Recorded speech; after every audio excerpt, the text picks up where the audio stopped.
so much of our lives inside.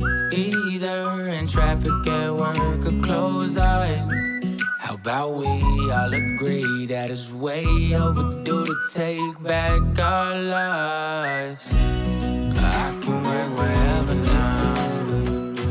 You can work wherever now.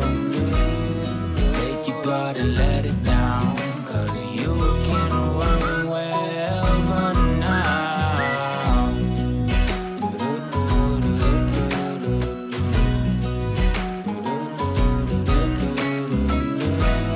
Take your guard and let it down, 'cause you can work wherever now.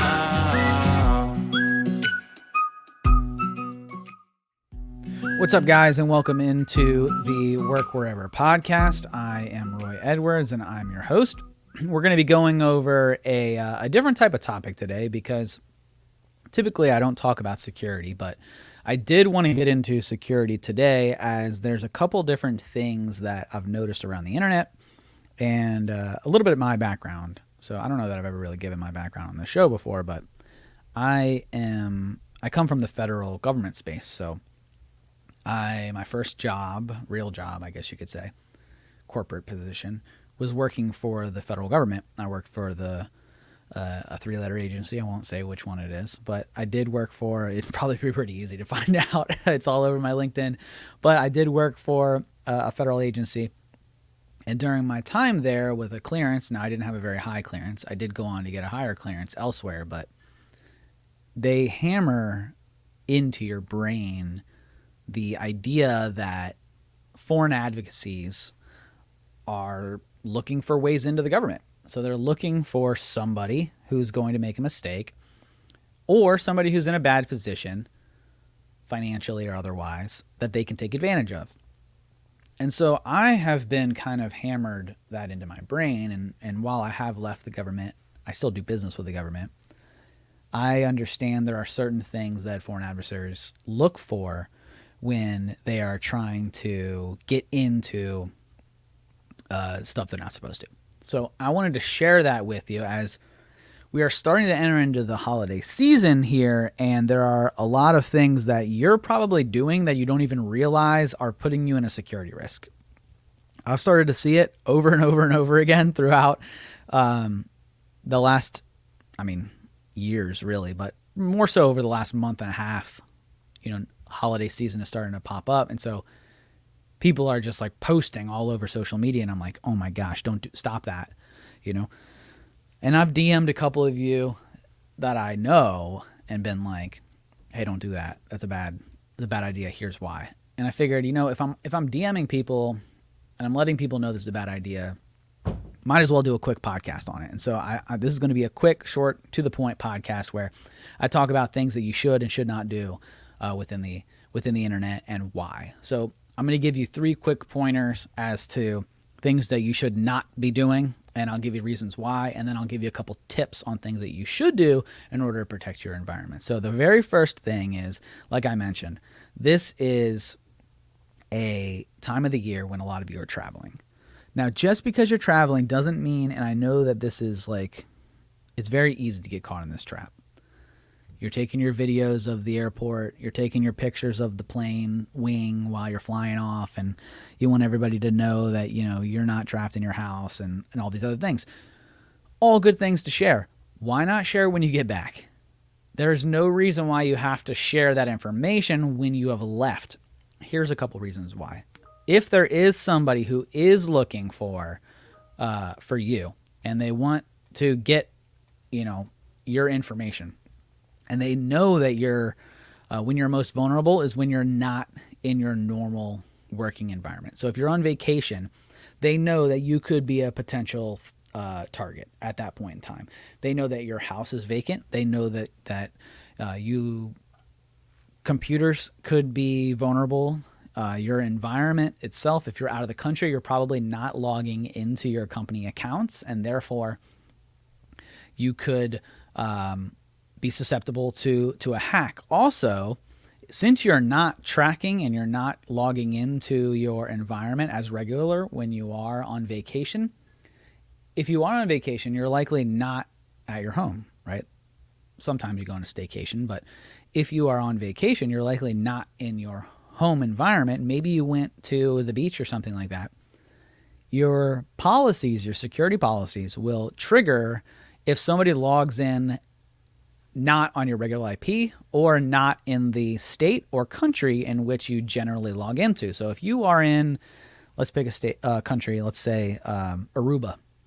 If you're in Aruba and you get to log in, the policy will ping and they'll say, you know what, Roy's in Aruba right now, so ignore that. Okay, well, now every other external country going in has that window of opportunity to be able to target your attack, target your account for a potential hack. So just keep that in mind. When you are traveling, save the pictures. There are other people who might be targeting your house and try to break in, and there is that whole security, physical security, but a lot of people don't think about the tech security aspect of it, to say that somebody could more easily target an account that is not being managed for a couple days, weeks, etc., because you're out of town. So keep that in mind. Okay, save the pictures for when you get back. All right. Number 2 is about your devices. So when you are going to another country, you're flying, it could be in the States as well. You have your laptop, your machine. Never check it. The government makes a big point of this, to say always keep your machine in sight where you can see it, because somebody could swipe it. And obviously, if it's a government machine, there's probably a little bit more information there that could be detrimental to the country, potentially. But let's talk about you. What information do you have on your phone or personal computer that could be detrimental to you or your business? So make sure you're keeping your machines in sight. I know that a lot of you will check your computer bag. Don't do that. Okay, bring it onto the flight with you. I know it's a pain in the butt when you have to take it out of your backpack and put it into its own little special cubby and have to that sucks, right? I get it. Going through airport security, top 5 worst things to do on a weekend. I don't like doing it, right? It's part of my job, but I hate it, right? Maybe not top 5. That's a bit of a stretch, but it's a terrible thing to do. It's a total inconvenience, so much so that you have brands like Skechers and stuff like that right now who are creating shoes for adults or slip-ons that can help them get through the airport, right? First world problems here, but that it sucks. Going through airport security is terrible. But just because it sucks and just because it's terrible doesn't mean that you should leave your laptop in your checked bag where it could be lost, stolen, compromised.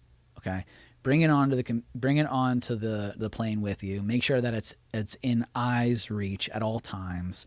Make sure that you have your eyeballs on it. Make sure that you understand where it is. And then when you get to your destination, don't bring it down to the pool and then just put it down and then go get it. Keep it where you can see it. If you're going to go down to the pool and you're probably not going to use it, lock it somewhere in your hotel room and then use a mobile device or something to access your information if that's what you want to do. Just be careful with the way that you're accessing information. Also, do not connect to a public Wi-Fi overseas. I can't state that enough. If you are in Aruba, do not connect to their Wi-Fi. Bring your own Wi-Fi card, because people pry on that. They'll connect to a hotel, they'll connect to it, and then you get that little message that pops up, do you want to be discoverable by other devices on this network? Absolutely not. Never click that, because then other people will be able to discover your device and potentially hack it. If you leave your Wi-Fi or Bluetooth open on your cellular device, people could connect to it that way. Just, guys, do not connect to public Wi-Fi. It is an all-around bad idea, whether you're overseas or in the States. It's a terrible idea. So even when you're pinging, if you leave your house just on a drive to go to the grocery store, turn your Wi-Fi off, because you could connect to other Wi-Fis that are malicious. So just be careful about that. I always turn my Wi-Fi off. I have an if statement, actually, that says that if I'm out of range of my home Wi-Fi to turn Wi-Fi off on my device because I do not trust it at all. You don't have to go that far. Some of this stuff you can kind of like take with and say, well, that doesn't really apply to me. But if you get hacked, I told you so. Okay. So never connect to a hotel Wi-Fi. Bring your own Wi-Fi. Always keep your devices in your eyesight, whether you're traveling in a plane or you're at a hotel or you're on vacation. Make sure you're keeping an eye on that. And the third one has to do with your social media profile. I've already talked about not posting when you're on vacation, but let's talk about your profile itself. Okay. What are the most common questions when being asked around security questions, right? So you have your username and password, then they ask you a couple of security questions to make sure that it's you, right? Which is a workaround from an MFA where I could say, send me a push notification, answer a security question. Let's answer a security question, right? Well, what are those security questions? What's your mom's maiden name? Right? Where were you born? What street did you grow up on? What's the name of your best friend? When were you born? What's your birth date? What's your sign? What's your favorite sports team? How many of those questions are answered on your Facebook profile? And now you might be thinking, well, what do you mean my mom's maiden name? Well, there is an area in your Facebook profile called family. And if you tag somebody as your mother and your mom has her maiden name in her profile, maybe it's, Sally Jenkins, parentheses, Johnson, then your mom's maiden name is Johnson. I got you. Okay. What's your dog's name? Okay. Well, if you have your dog as your featured image and then you say, look at Rufus, he's so cute or whatever, I got your dog's name. If you have a life event in your profile that says I was born in, Kansas, Wichita, I got your where you're born. If you have your best friends, which Facebook is a little harder with that, but there was there was an application or a social media network called MySpace for a while where you ranked your friends and your number one spot was your best friend probably, and that's a security question, right? Just be careful with what you're posting. Bestie, tag. Be careful with what it is that you're putting. I never have my birthday on any of my social media platforms, which I actually changed my birthday, which if you guys are friends with me on Facebook, my name is not my name. My birthplace is not my birthplace. Where I live is not where I live. I don't have any family assigned to me, and the people who are assigned to me that are, say, family are not actually my family.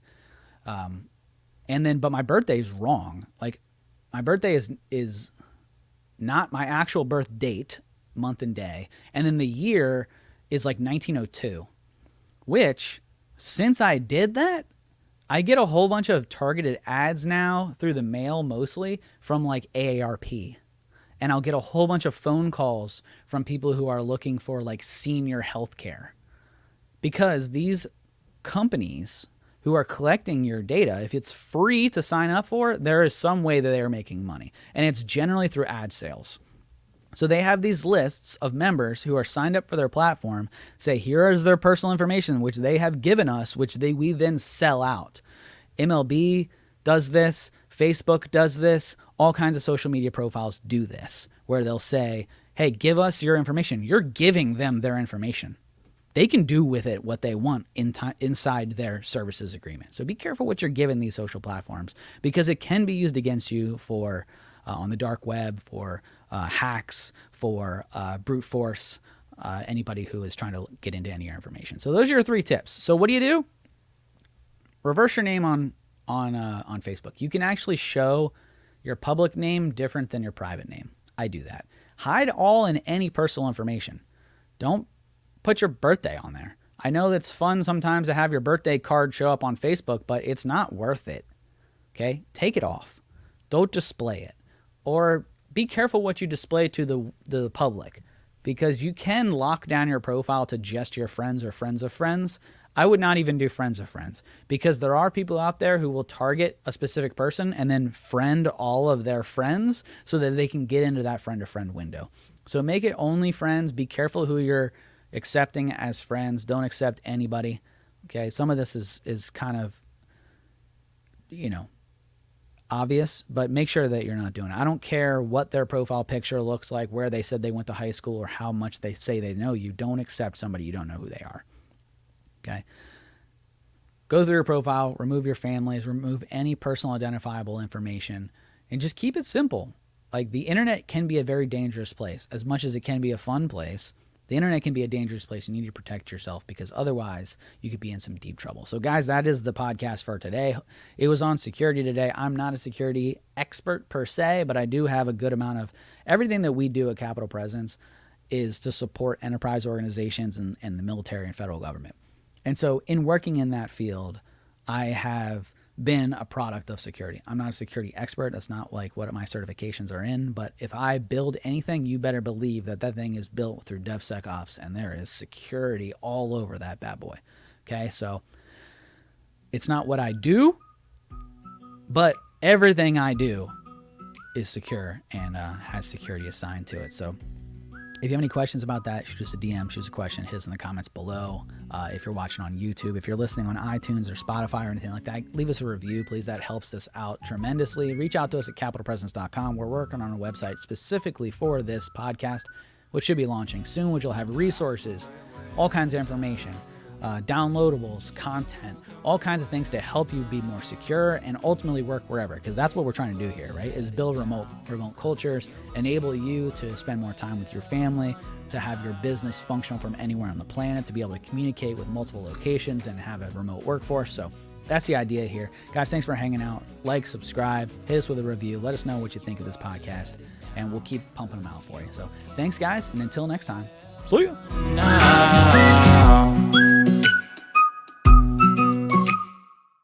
Hey there, don't forget to hit that subscribe button and turn on notifications for all the latest videos from Capital Presence.